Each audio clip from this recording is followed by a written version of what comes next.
perlu dipahami bahwa Nabi SAW punya khususiat, Nah. kekhususan, keistimewaan yang itu tidak tentu diberikan kepada umatnya. Khusus kepada Nabi SAW, di antaranya adalah bolehnya beliau menikah lebih dari 4. Kalau untuk umatnya hanya boleh 4, ya.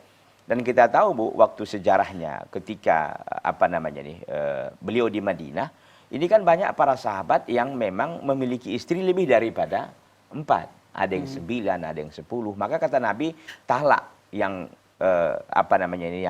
yang lain, tetapkan yang 4 yang kau cintai. Begitu. Jadi dulu disuruh oleh Nabi untuk menceraikan karena nggak boleh lebih dari 4. Kalau ditanyakan hikmahnya, tentu kita tahu bahwa pernikahan Nabi SAW dengan para istrinya, Ummahatul Mukminin, ibu-ibunya orang-orang beriman dan ibu-ibu ibunda kita, itu sesungguhnya adalah kebanyakan itu dilakukan oleh beliau dalam rangka untuk raf'u darajatin nisa, untuk mengangkat derajat kaum wanita. Karena kita tahu waktu itu kaum wanita ini direndahkan, begitu ya. Sehingga Allah dan Rasulnya mengangkat derajatnya. Allah menamakan surah An-Nisa dalam Al-Quran, dan banyak sekali ayat-ayat yang mengatakan untuk dibebaskan perbudakan, ya, itqu raqabah begitu. Dan juga Nabi SAW itu menikahi, kita tahu bahwa istri beliau kan tidak ada yang gadis kecuali yang satu, yaitu siapa?